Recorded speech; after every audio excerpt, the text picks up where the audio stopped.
Bun.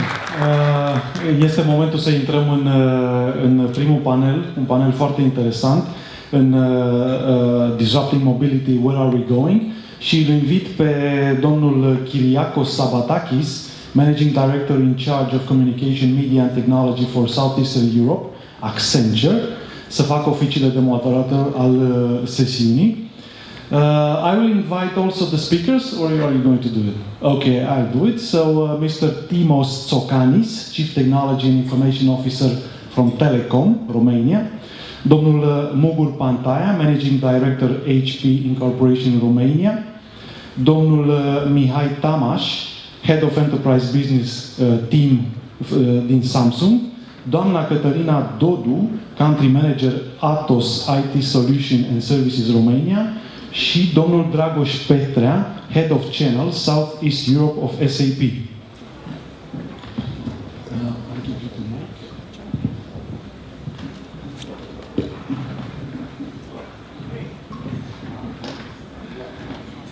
So, hello, good morning everybody. We have an exciting panel in front of us. You heard the names of the people that are participating in this. Just one second, yes, because we forgot something. The panel will be warmer, so we have a warmer by Mr. Etienne Plouvier, Global Product Manager Digitization Worldwide Atos. I'm sorry. Bonjour, monsieur. Soyez bienvenue. Thank you. Maybe I can have something for the slides? Sure. Okay.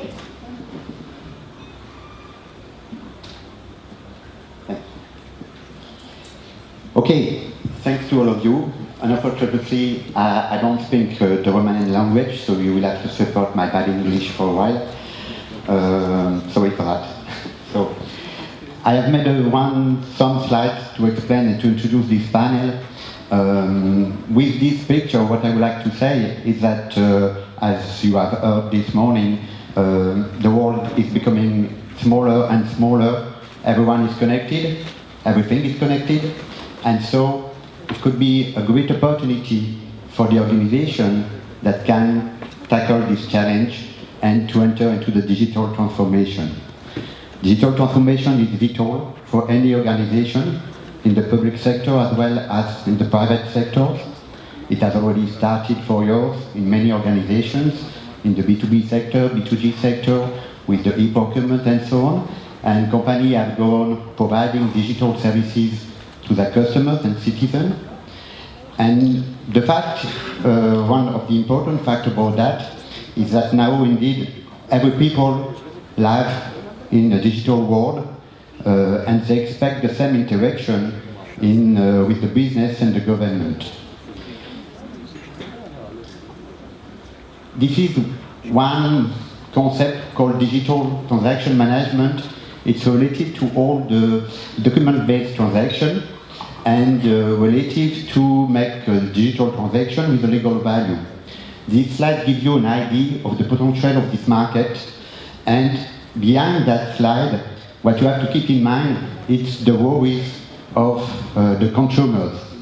The worry of the consumers, that the people in Europe, are concerned about their privacy, the security, and so as the IT and the CIO of that, you have to handle this challenge and to provide to your business digital services all the things to enhance the security and the privacy and the trust in your digital services. Another thing to help you for that at the European level is the new regulation that will be applicable the 1st of July 2016, the EDAS regulation, that will try to promote the trust in the digital services by creating a common framework automatically applicable as is in any member states, and to provide qualified trust services. There will be things about the electronic signature, for instance, that is not at all a digital handwritten signatures that will be digitalized.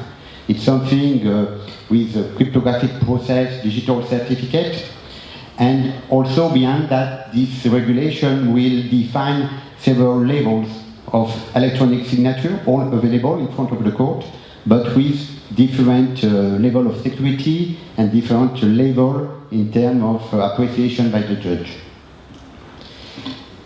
This is the first part of my speech. The second part is related to what we say the IoT, because after the Internet of People, you see the curve of the, I would say, exponential increase of this number of people connected, and now the number of things that will be connected. This will create huge challenge for the IT, because indeed you will have to integrate disruptive technology to handle that. The fact behind that slide, it will, first of all, it will touch any industry, as you could see in this picture. Any industry will be touched by that. And in terms of data, big data, and also number of transactions per second to be handled, that's something very impacting in the IT. For instance, I know that I work in Worldline. This is one of the subsidiary of Atos, specialized in the e-payment. We are the leader in the e-payment in Europe. And now, for instance, to give you an idea, we are managing few millions of transactions per day in payment. And today, with some first customers in IoT, we are managing more than 100 millions of transactions per day. And that means, in terms of technology, you will have to handle from thousands of transactions per second to will be hundreds of thousands of transactions per second. And this is very impacting in terms of technology, and you will have also to put in place all the trust to guarantee the integrity of these transactions. And so it's all the things regarding the security. You have heard about the buzzword, the blockchain. The blockchain today is something I think that will appear in a lot of sectors nowadays. It has already happened in the banking sector, and I know my customers in Europe are very concerned about this blockchain, because it will change the way to provide the trust to the economy. And there could be open blockchain and also closed blockchain for some sectors. So that's something also that you have to tackle as the IT officer. And for what? For trying to define a new strategic model, and to help your business to define a new strategic model. Today, for instance, for the IoT, the people are buying a material. So they pay once they have a material. And more, as you can see, we are going not to buy things, but to pay for usage. And you have to provide all the things, all the services that will help your business to go that way. That's all. Thanks for your attention.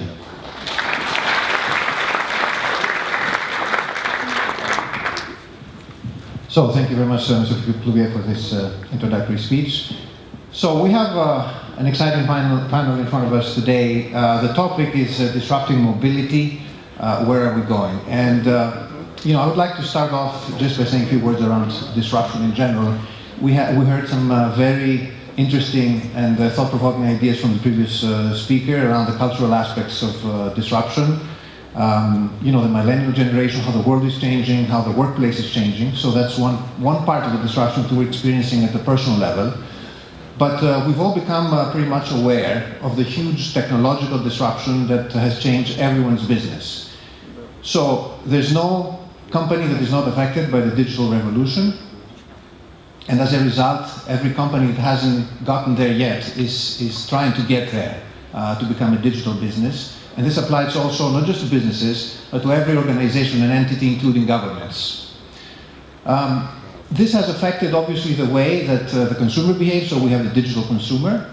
And by the way that the consumer has now learned to interact over the digital channels is what he or she expects from all types of business interactions that he or she has. So, the bar is pretty high, so any company left behind would just not be in a position to interact with its own consumers going forward. And this revolution started a few years back, but there doesn't seem to be an end. What we seem to be discussing about today is how this disruption is becoming the new norm. So this is something that we need to be living by, and this is something that we need to adapt to. One important aspect that somehow triggered this revolution is the whole concept after the dot-com boom, was this whole concept of the platform plays. You know, we had companies like Apple, like Google, like Amazon, who've become platforms upon which other companies or companies and consumers or businesses among themselves interact. And we can see that this is becoming, you know, the platform plays become a very important part of the technological real estate, so to speak. Whoever gets hold of a platform play basically gets hold of an entire industry or of an entire range of transactions and interactions. And this is very important because we might see some dominance coming from some companies, and one needs to understand, how is this affecting my own company? Is it changing the way I do business? Does it change the business models that I should be using in order to be active in the market? So this is something that is can be unsettling, but at the same time can be an opportunity. So we have here in the panel, we have representatives of large companies who are active in this area. Most of these companies have been part of the definition of the new world. So we would like to see what's in store for us coming forward. Mobility is obviously one key component, one key aspect of this disruption that we're experiencing. So what's happening? What's the future there? Okay, talking on behalf of Deutsche Telekom, which I represent here today as part of Telekom Romania, we are working to build the future. So about software, it's all about software. We're talking about software-defined networks. We're talking about networks that adapt themselves in real time. We're talking about creating the services in the cloud and deploy them locally when needed, where needed, for the particular customer. And this is how 5G will come along. And we're working very hard on this. We're working with our partners. As you may know, Deutsche Telekom is behind the Connected Drive platform of BMW and the Command infotainment platform of Mercedes-Benz. The only way to do this is only if you have good networks that can actually provide the service to the end customer, no matter where he is. It cannot be done just by an over-the-top platform. You need the entire ecosystem, you need the access in order to be able to reach the end customer. And that's what we're working on. So, but how are you going to be using these software-defined or adaptive networks? Why are they important? And what do they bring to the table? The needs, as it was mentioned by the first speaker, are changing on a daily basis. The needs of the future, actually the needs of the present, is that you may need to serve an arena, a football arena, full of tens of thousands of people for a football match, and you need to serve their needs. While at the same time, you may need to provide quality of service for a surgeon in New York, performing remotely an operation to a patient in Jakarta, 10,000 kilometers away. These are very different needs, and we cannot continue to build and operate and maintain our networks the way we do today. It's highly manual, ineffective, so you need networks that are software-based and can define and can self-configure themselves and can define themselves in real life, in real time, understanding the need of the customer and the service that they want to use. So this is the only way to do that. So you're talking basically about the pervasiveness of communications as an enabler of all this disruption? Not just enabler. For me, communications is part of the ecosystem. You need to bring all the components together. You need to bring the network, the application provider, the customer, the end user, understand their needs. So bring it all together and build the service that you want to deploy to the customer in a dynamic fashion. Thank you. So I guess same question to Mugur.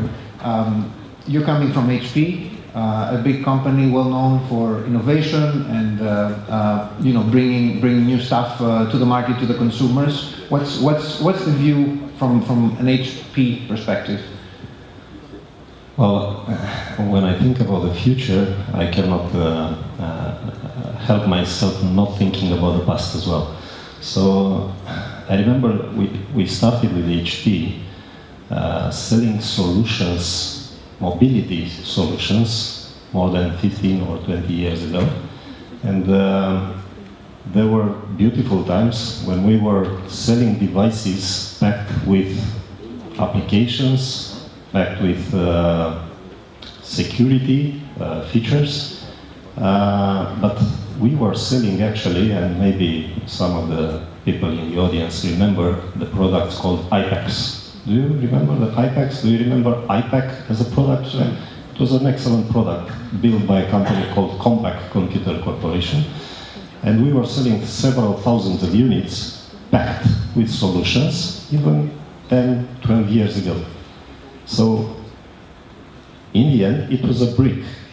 It was the size of a brick. It was a product which was this thick, this big, and it was coming with accessories which were growing the thickness by 3 times maybe. Today, 2 months ago, we have launched another product which is 5 times smaller, let's say in terms of thickness, below 200 grams, and the products will replace every single product we use today in mobility. So it will replace the tablet, it will replace the phone, it will replace the desktop, it will replace the notebook, and it will come packed again with a full range of applications, more than 1 billion applications, and security features we were never dreaming about 10, 12 years ago. So iris recognition, fingerprint recognition, everything packed in such an exquisite product. Very nice, very sexy, because what is important today, it's not only the technology behind, it's also the sexiest appearance possible in the products that we sell. So, to be shorter, we focus on many pillars, but maybe the most important pillars are mobility as a general topic, commercial mobility in particular, and we focus also on the blended reality, as we call it, merging 2D and 3D worlds into one solution. This is our target. So is your target to continue providing more computing power? And one obvious question is, do people actually use all this computing power that they have in the palm of their hands? Well, it's unbelievable. So the people are requesting more and more computing power, and it's coming not only from the professional part of the business, but also from the consumer side of the business, as we were discussing earlier. It's not only about the performance. So I was reading that in the last 2 years, the computing power and the connectivity speed increased by 3 times in the last 3 years. So besides the connectivity and the power of the device, it's the solution itself. So the market is definitely shifting from transactional to contractual, from devices to solutions. This is what we believe is the future of our business.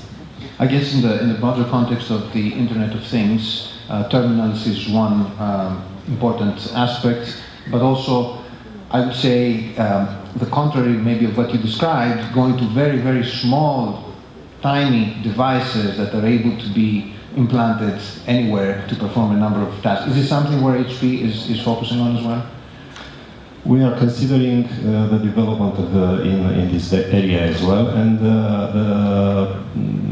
the main proof of this strategy is the newest product that we have launched, which is again incorporating 3 devices in one device. So on one hand, we are talking about getting smaller and smaller devices, but again we are packaging with a full range of solutions, the device itself. Thank you.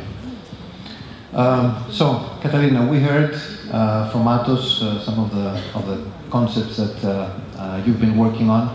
What's your point of view? What's in store for us in the future, and where does the IT services industry fit in all of this? Okay. So talking about digital world and digital companies, I think it's something that we discussed also last year. We are talking about the third digital revolution that is here with us, and we are in the last period we are feeling it more and more. And as my colleague presented, also the legislation is coming together with us because, of course, talking about more data talking about sharing more private data, is coming together with trust and security, how we are covering all this. This is a very important area that we are covering and we are ready to support. Either we are talking about qualified electronic signature that you can get it online. This will be, let's say, covered by the law as well, starting with July. But also in the full range of topics that are coming with digital. Because when we are talking about digital companies, I would say two things. There is no digital company if the CIO is not part of the board. This was discussed previously, so I don't think we can talk digital without having the CIO there. And also, there are concepts that we were discussing in the past, like CMMI. I think it's the time to discuss about digital capability model and to evaluate our companies, how prepared are for these customers that are now younger and coming with different expectations, willing to see impact. I will give you one example that is for us as Atos a history of more than 10 years. There are more than 10 years since we are system integrator for IT services in Olympic Games. And looking at the solution and the way we deliver the services there, it's showing us a little bit in advance how the things are changing. Of course, we started by having a limited number of people, limited information, limited services in one place. Year by year, this was changed. And this year at Rio, we'll have partially the data center and part of the solution locally in Rio, but a good part of the services will be delivered from cloud. And the target for next Olympic Games, and for sure for Tokyo, will be to be full in cloud. This is covering a need. It's not only a story that we want to build. It's clear the need is there, and the need is that we are not serving only the people that are present at the Olympic Game, but there are a lot of other millions of people that are accessing this information on mobile from different applications, from different websites. So we are offering these services, and in the same time we are using the technology, the expectation of the people to become as we are expected to be: better, faster, and cheaper. But for sure better and faster. I'd say these are the areas. Of course, as Atos, we are involved in all digital areas like smart city, like smart metering, like digitization in all ways, like banking now, how to have the digital bank, how to sign a contract and not going to the bank, which probably, at least in this room, all of us will be more than happy to do. So all these technologies are here, and it's up to us how we are preparing to use them and to answer to the, in the end, to our customers, final customers and users' needs and expectations. Listening to you about the Olympics being on the cloud, I was just thinking how stressed the telecom operators who are going to be supporting this operation is going to be, right? Yes. We saw about the e-signature as an enabler or as a device that will unlock many of the transactions that need to take place in this disruptive digital economy. You also mentioned about security, and I think this is a major concern of many people, of companies and of individuals. Any ideas in this area about security and how people can feel more secure about security? Of course, it's one of the most important topics that at least at the level of businesses we have to take care because now growing the number of customers and also having the easiness from them to share private data, because if we are looking at millennials, they are sharing very easily their private data. Therefore, the responsibility of the business is even higher. And here it's our role to provide the solutions to keep this data as they are intended to be used, not for something else. As Atos, we have a dedicated unit for security and going to cybersecurity protection and coming from devices, solutions and services. And of course, when we are talking about cloud and where you keep this data, this I think it's another important topic to consider, because having the right partners with right experience to secure the data and to keep them in the right place, it's important. Thank you. No, I think that security is definitely going to be a main topic, given also all the stuff that we hear every day in the news about security breaches, even at government levels. So you can never be secure enough. So I think this is going to continue being a major topic going forward. Let's hear from Mihai from Samsung. Samsung's been involved in so many different areas and enabling many of the things that mobility has brought to us in this disruptive way. Also in the intelligent cities.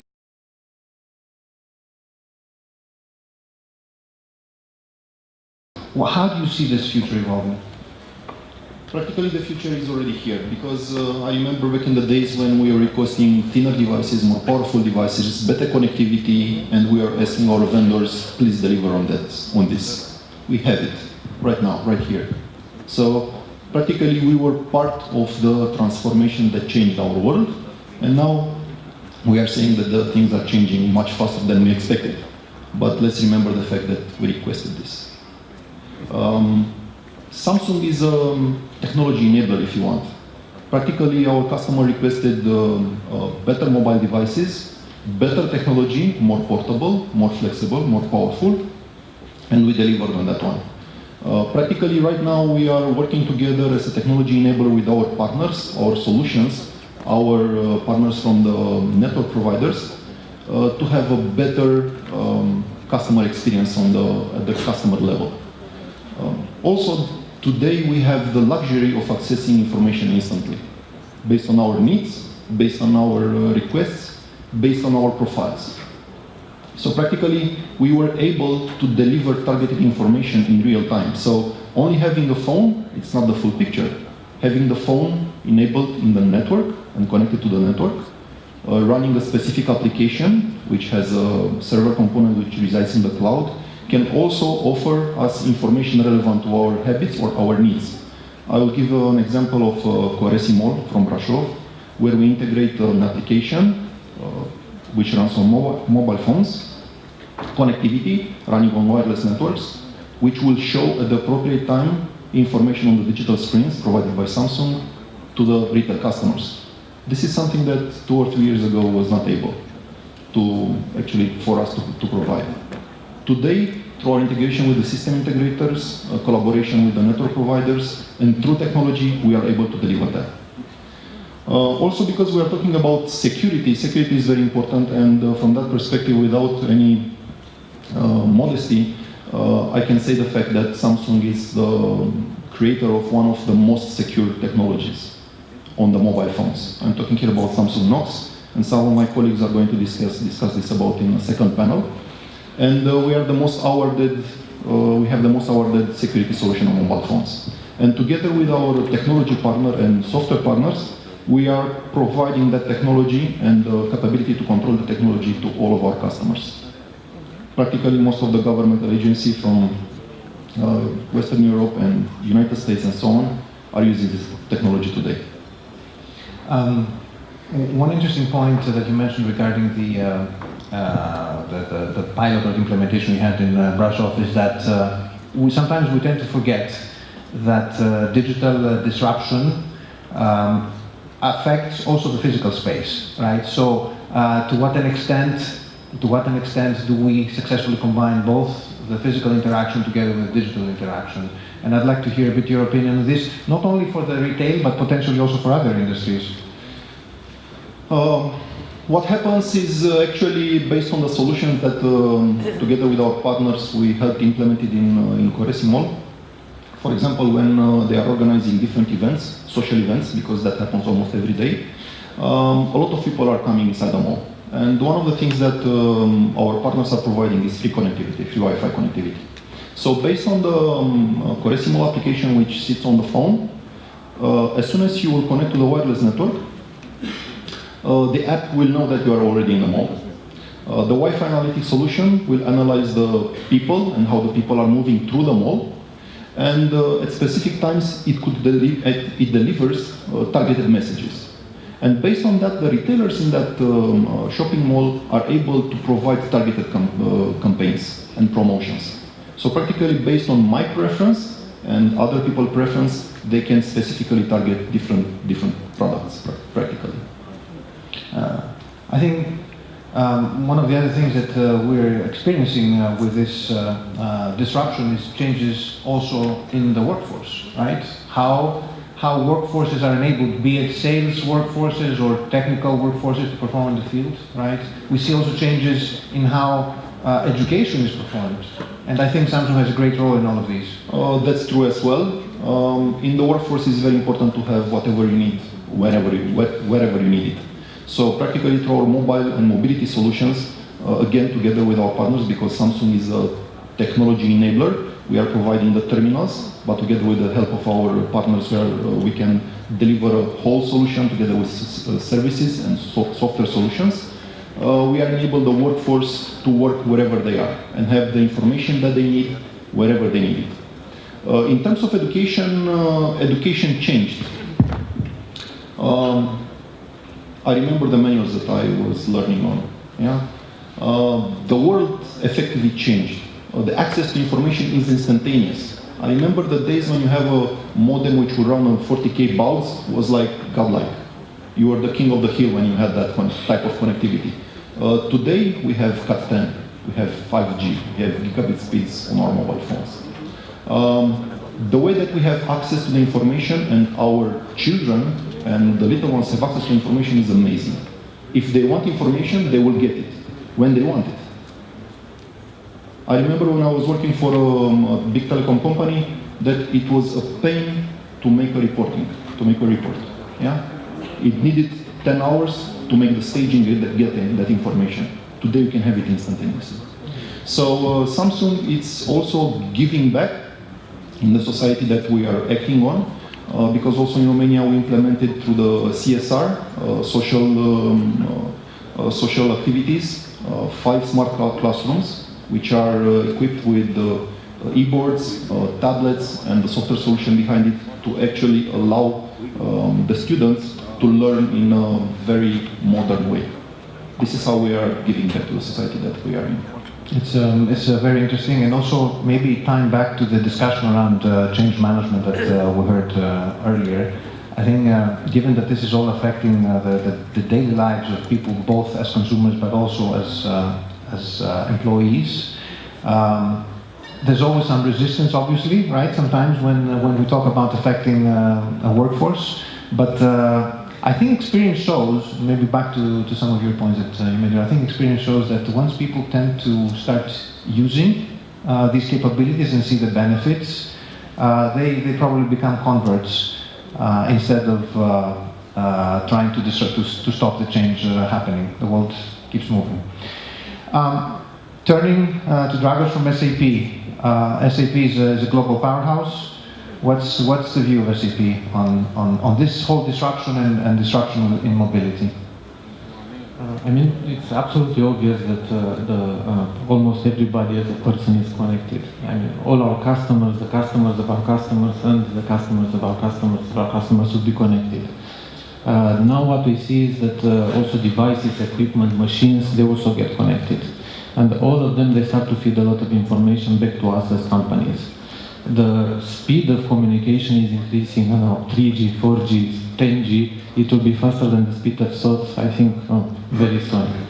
And the problem for us as companies is what do we do with all this information, with this availability to talk with virtually any person or any device.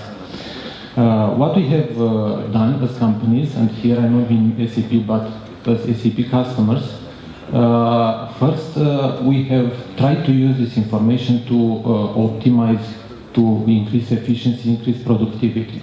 We mobilized our sales force, we mobilized service force and so on.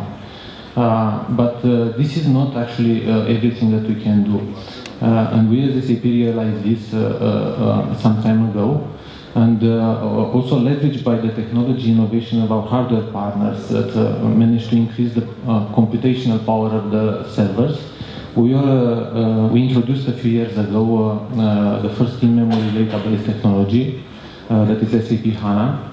And based on that, we were able to actually rewrite the entire ERP, SAP ERP, to run in memory, to be able to access on spot all this information that we can collect from the field. And this allows us to actually make the next step, not only to think about efficiency or productivity, but to actually reinvent the business, to use this information in order to actually create new products and new services that we can deliver to our customers. And actually I would like to give an example, because examples are the ones that are most relevant.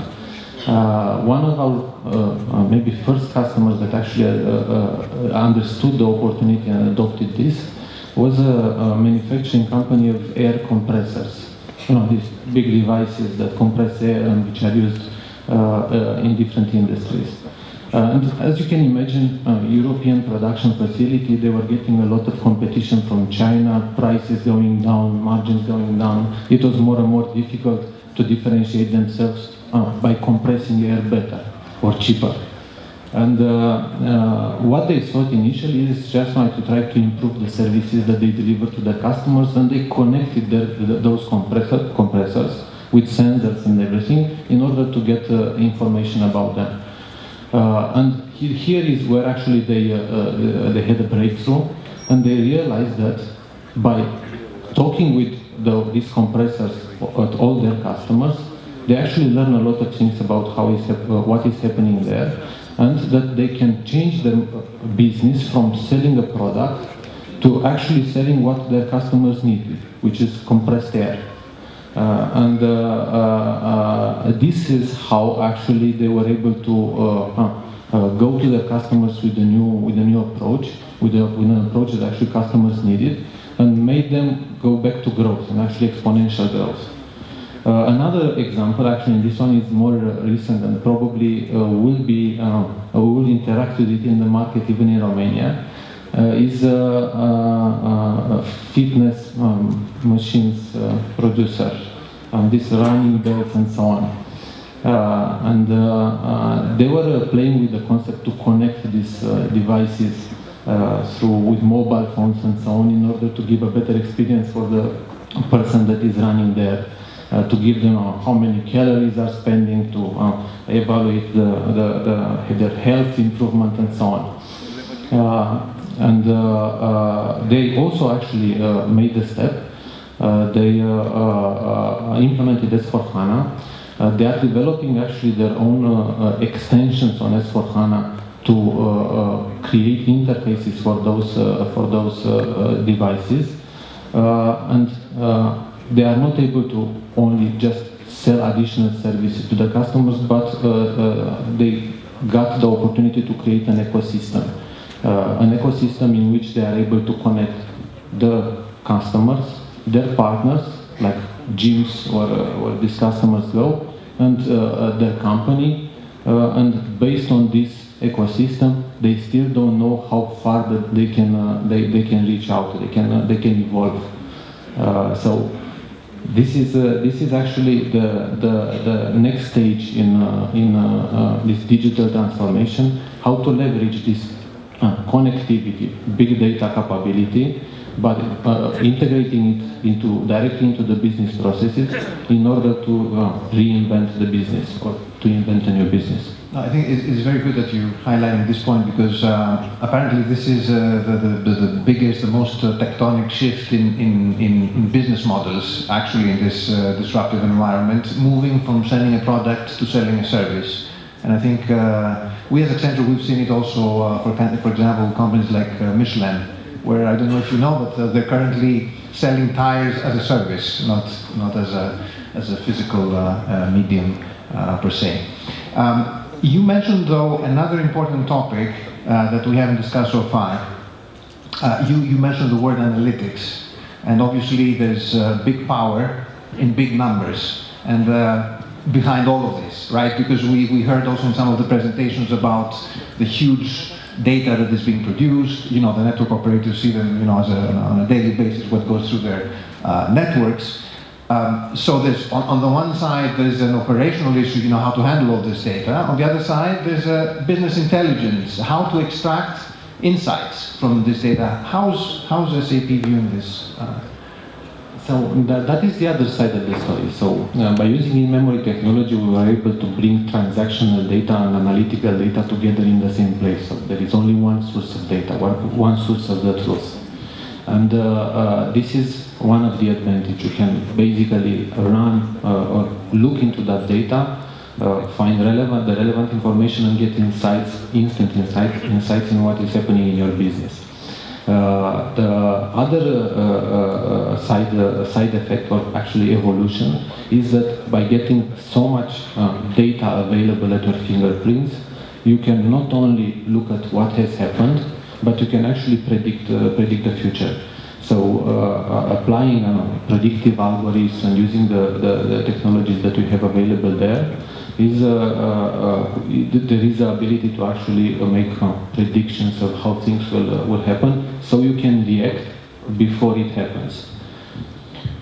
Okay, this is probably also the topic of another debate, of another discussion, because this raises a lot of philosophical issues as well, if you're able to predict what's going to happen. But staying on the topic, and while I'm asking the audience if they want to be asking any questions, I wanted to start a quick round about the relevance of all this for this market, in the Romanian market, how you see the applicability, how quickly, what things can we expect here? I'll mention an example. On Monday afternoon, we launched together with Sector 4 in Bucharest a smart city pilot. So what we did was working together with our partners, again not alone. We installed the parking sensors connecting to the network. We installed the free Wi-Fi access. We installed smart lighting and smart cameras.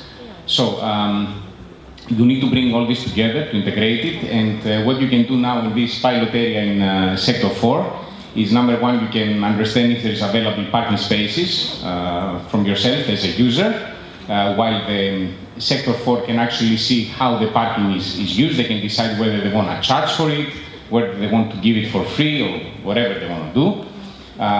The people going around in the area have free Wi-Fi access. The city gets something like 70 million euro savings on a 5-year basis because of the way lighting is understanding the temperature, the environmental weather conditions, and adapting the lighting to the situation.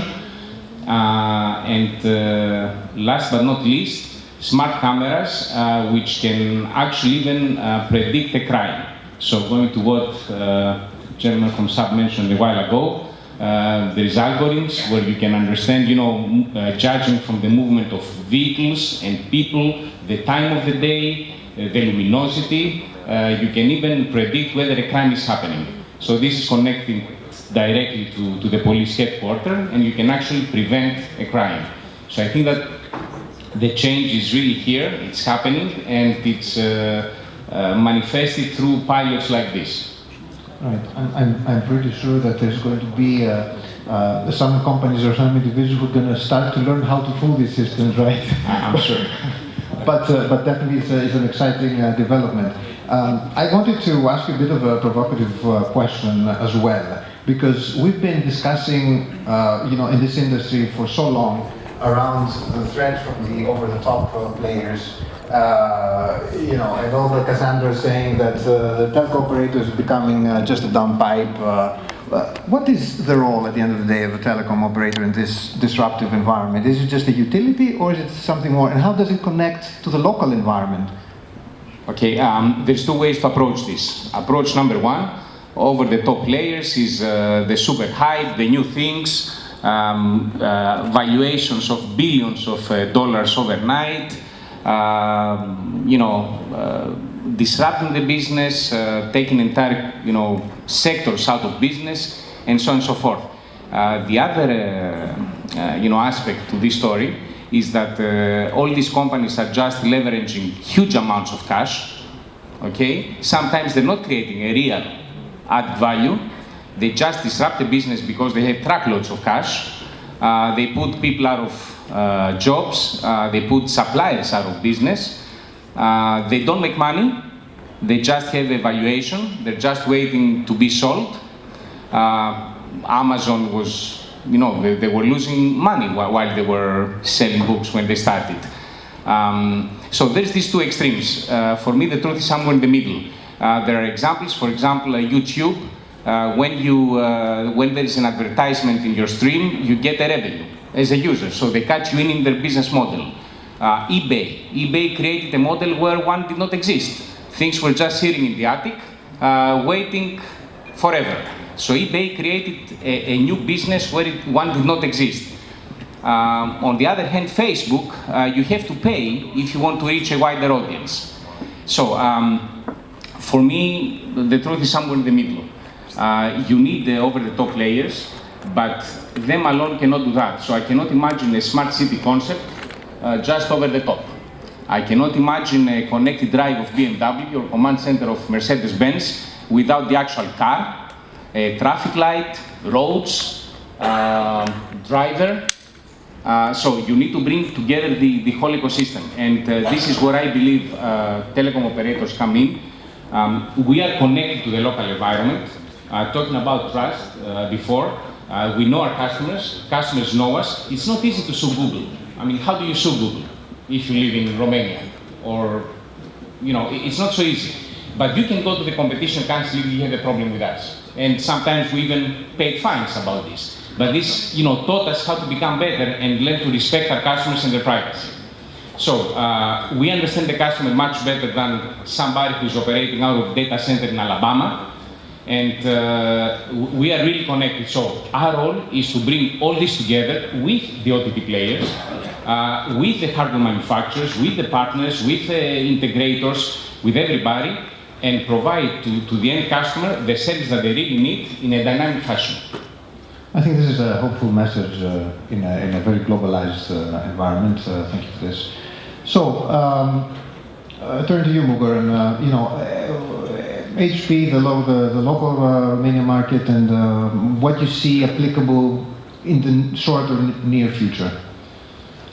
As we were saying earlier, the future is here already. So we are not talking about what we should be delivering in the next future, but we can talk about what we are delivering today already. So we already provide solutions like workforce management, like Salesforce automation for the last 5 years at least. And we have been selling these kind of solutions to companies from the utility spectrum, from the banking spectrum, from the health spectrum. The biggest project that we did maybe in the last 6 months was the one selling 1,000 tablets integrated as 2 projects. One as a retail POS solution, and the other one as a ruggedized solution, tablet solution for one utility company. So the future is already here, and we are selling this kind of mobility solution, which are enabled from a security perspective with the latest standards. We have military standards, which are constantly integrated in our solutions. We have IP64 standard to the water resistant and the dust resistant standard. The latest product that I was mentioning earlier, Elite X3, it's a product you can use in the water. For more than 1 hour you can work in the water while you are in your tub. I don't know if somebody is trying to do that. But still you have this capability. I mean, it's unbelievable how far we are already and where we consider that the future is not next door, but our door, let's say. Yeah, I think, one positive thing of globalization is that the technology is now available almost at the same time everywhere. Second thing, however, is that also Romania having a pole position in high-speed internet could be, I believe, a real catalyst in doing things here ahead, of other countries, of other markets. Any thoughts on that?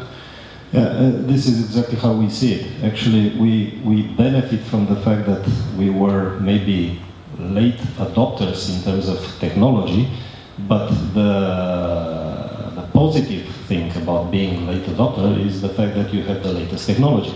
So we are today, let's say, number one in terms of connectivity, speed connectivity in the world.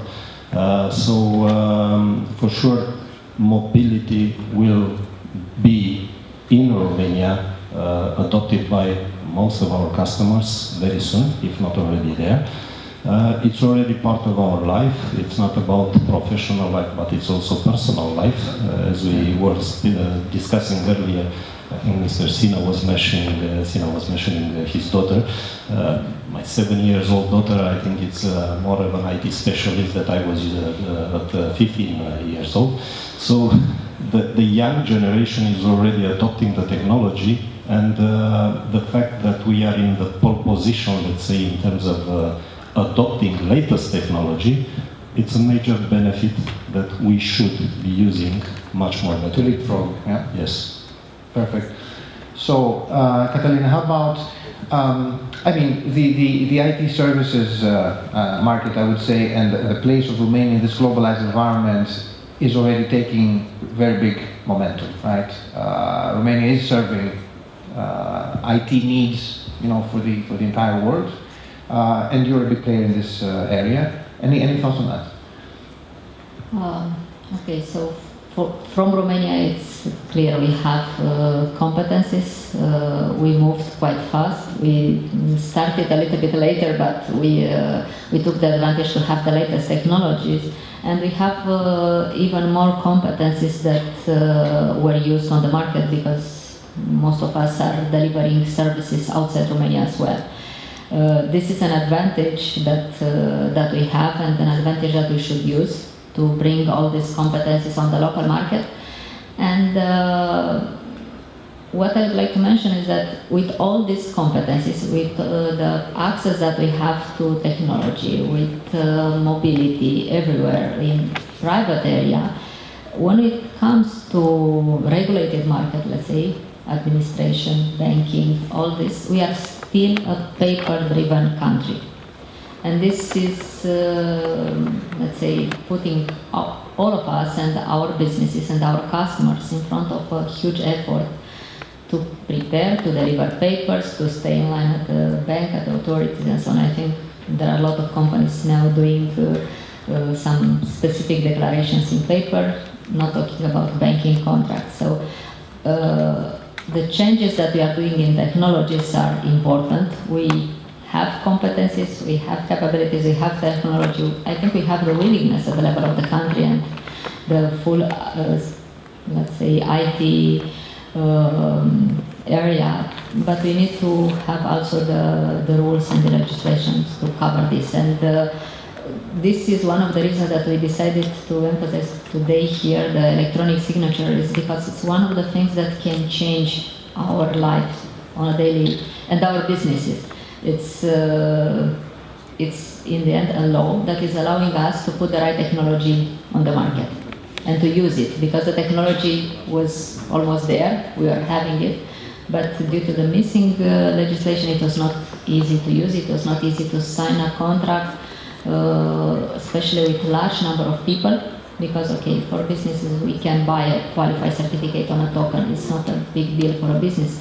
But when we are talking about private customers, when we are talking about retail, this is extremely important, to use the technology that we have, to use the competencies that we have. Yeah. Right. And this is maybe this could be a case of turning a problem into an opportunity for the country, as we've seen some other countries do. Like I think You know about Estonia and how they managed to digitize their entire government, and I was very impressed to see that Estonia is selling now state as a service, right? As some of us are selling infrastructure as a service, they're selling state as a service, which I'm sure many countries could use. All right, so from a Samsung perspective, you mentioned about some of the things that you're already running here in the local market. Could Romania become also an innovation hub in this environment of digital disruption? Yes, we are working towards that with our partners. Because we are trying to bring on new technologies into Romania, and we are trying to make the mobile phone and the digital things to bring it closer to the customers. We are trying and we are pushing forward towards bringing electronic payment on the mobile phones. This is a technology that we have right now, and we are pushing it in the market to have electronic payments on the mobile phone, so practically getting rid of all the credit cards. Which I'm constantly losing. So also we already implemented projects with secured access within premises, so replacing the badge. I know that I'm forgetting my badge at home, I'm not forgetting my phone at home, so I always have the phone with me, so that would allow me to provide access within premises and company. Also integrating also printing solutions and the capability to securely print and digitize paper, because as we were mentioning earlier, we still are a paper-based society. We are working towards that in digitalization. And in the very near future, we will try to bring to make the not so smart cars smarter, and the houses smarter. So smart home, smart cars. This is something that we are going to see in the very near future. Very well. So Dragos, maybe also from your point of view regarding the local market, developments in the local market. Actually, probably facilitated by the fact that the speed of communication infrastructure is actually at this level. But I would make a comparison with our most mature market, which is Germany, where we started from as a company. There definitely we have a very high penetration. So if we compare actually, and looking mainly at the new customers, because for a new customer, the decision if to change between technologies is already taken. These new customers, the biggest proportion of them are starting, for example, with S/4HANA. And we haven't seen like a higher rate in Germany than in Romania. So Romanian companies are as open as the German one. Even more, and actually one interesting thing that we mentioned in Romania is the fact that adoption is higher as company size goes smaller. So they are seeing the opportunity. Probably they are also more ambitious, actually, to grow fast on the long term. So they are actually quite open to start. So this reflects a bit also what is happening in the consumer space with the millennials, right? Is that the younger generation being operating in a totally new environment, totally new way, and probably seeing the smaller companies taking charge. Exactly. Probably it comes from there, because at the end of the day, the consumer in Romania has access to exactly the same technology as the consumer in Germany or US. They are using the same mobile phone. They are using the same applications and so on. And they are putting pressure on our companies here to actually align and to be the same. So, okay. Any questions from the audience? I don't know if you've been already taking some written questions. Yeah.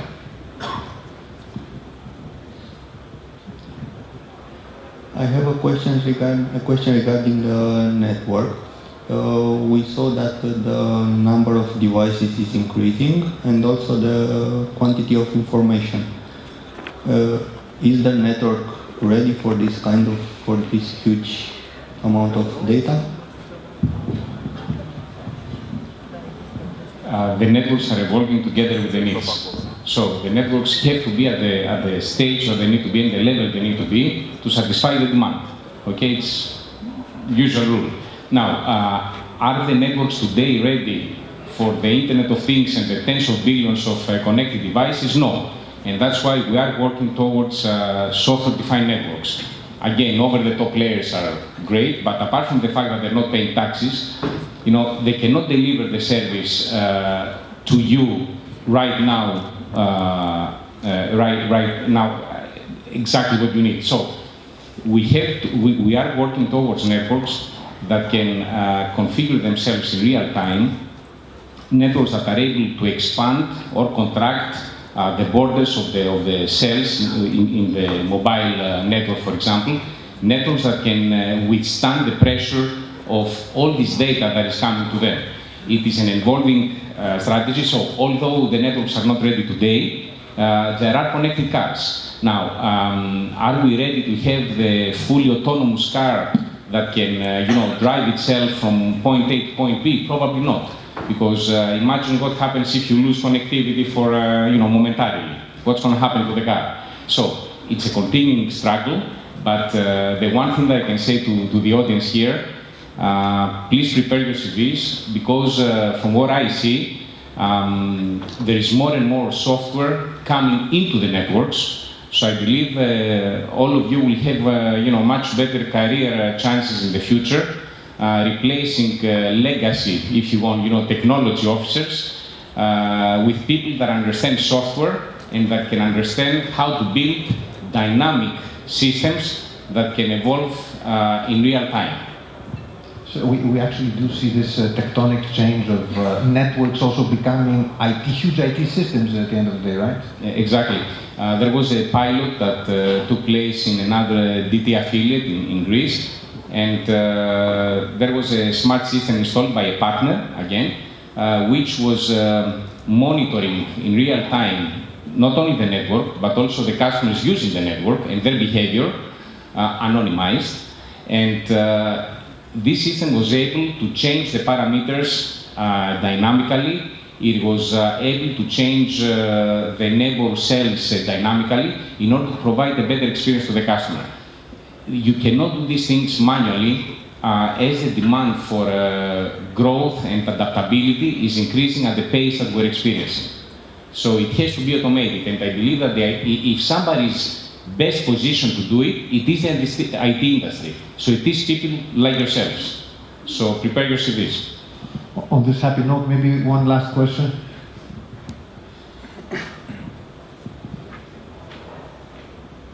Okay, I think we don't have any other questions. I would like to thank very much the panel and the organizers for giving us the opportunity for this discussion.